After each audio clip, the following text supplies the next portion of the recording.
Modern-day heroes sila nga makabig. Nagapadulong sila sa iban nga pungsod sa pagpasimpalan nga makakita sang mas dako nga oportunidad agud mabuhi ang pamilya sa Pilipinas. Kag syempre, may dako man nga rolyo sa pagsustenir sa ekonomiya naton. Sa masami mga kapuso, makita naton ang madamo na nga mga success stories ang aton mga kasimanwa abroad. Pero sa likod sang ila man fairy tale nga mga istorya, amo ang kabudlay nga ila inagyan agud malabot ang dreams, hindi lang para sa self, kundi para sa family. Subo nga agay sa ka-hardworking OFW nga handa himuon ang tanan para sa family, ang aton makaupod sa aton programa. Mga kapugso, ang kabuhi isang isa ka overseas Filipino worker hindi lahog-lahog, it's not always a bed of roses. Mga nagkarailain nga pagtilaw sang isa naton kakapuso nga negrense nga nag-obra bilang receptionist, etc. etc. sa iban nga pungsod ang aton tutukan. Hindi lahog-lahog ang mga racket ya. Ang kabuhi bala sa abroad, manami permi o kun ang mga pagpanghangkat o kun mga challenges, hindi man basta-basta. Inang aton hibaloon gikan kay Richelle Balisnomo. Richelle, may aga, welcome to the program. Hi. Mayong aga po, Sir Adrian. Kamusta? Richelle, where on earth are you? Anong ginakasakuan mong anong imong work subo? So, subong Sir Ari ko di subong sa Dubai. Part siya sang UAE and diri dampi sa may Middle East.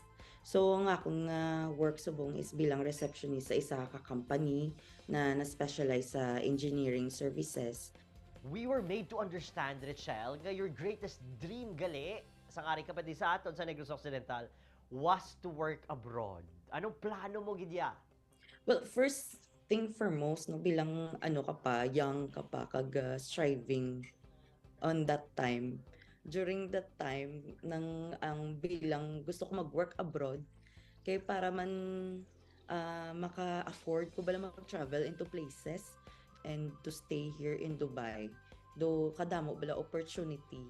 So, that's why do ka amo ginang ako nga dream goal bala do makagwa ka kay maka-travel ka abroad.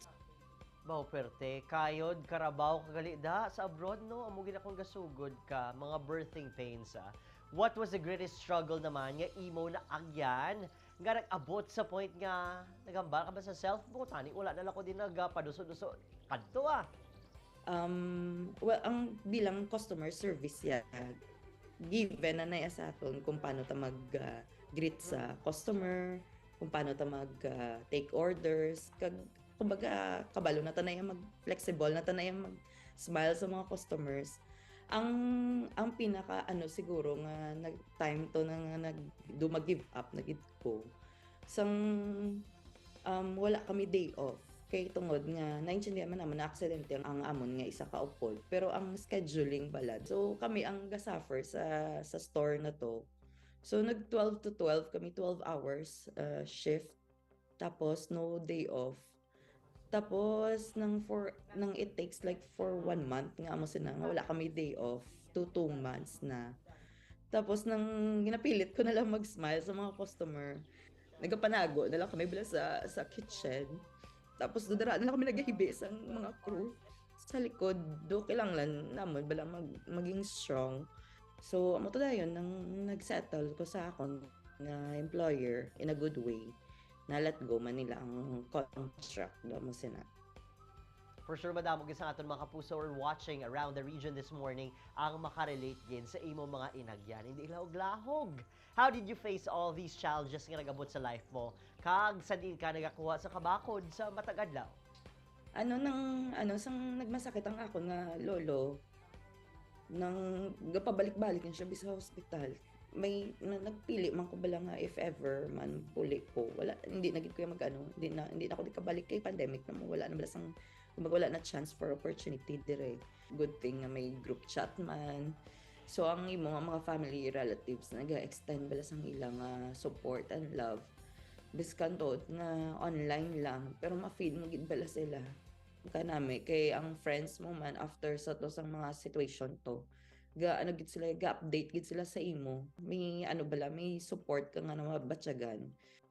Nakasaylo ko sa very good company. So nang ano ko gid siya gin grab ko gid siya dayon kay nangayo gid ko sign kay Lord nga kung para ginisakon. So subong do manug 2 years na ako sa company ko. Ang dream ko ganito before na maka-travel gid sa ibang nga lugar. Do dira ko gid na persona. May mga travel plans na kami this year na natapos na namon. Nakalagaw na kami kung diin sa mga different countries. We're so happy to hear this journey of yours. What is your greatest takeaway in life despite all the hardships nga ginatubang mo, Richelle?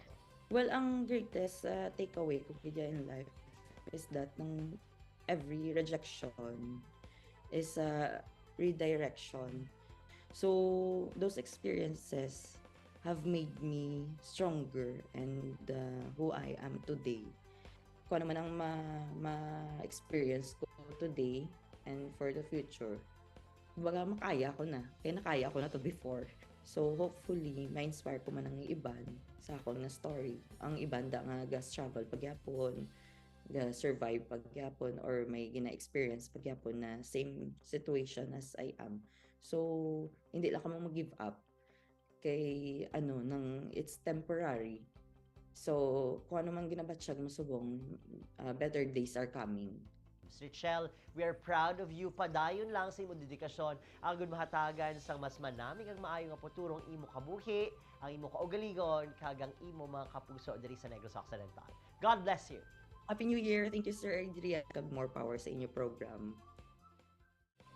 Mga puso, dira lang ka Don't Switch Channels, madayang lang magtuto, kay ilan tawon tanang skills sa ating bisita sa BizTalk. Sa pagbulik siyempre sa inyong paborito nga programa kunaga, Gemi Regional TV Early Edition. Ini ang GMA Regional TV Early Edition.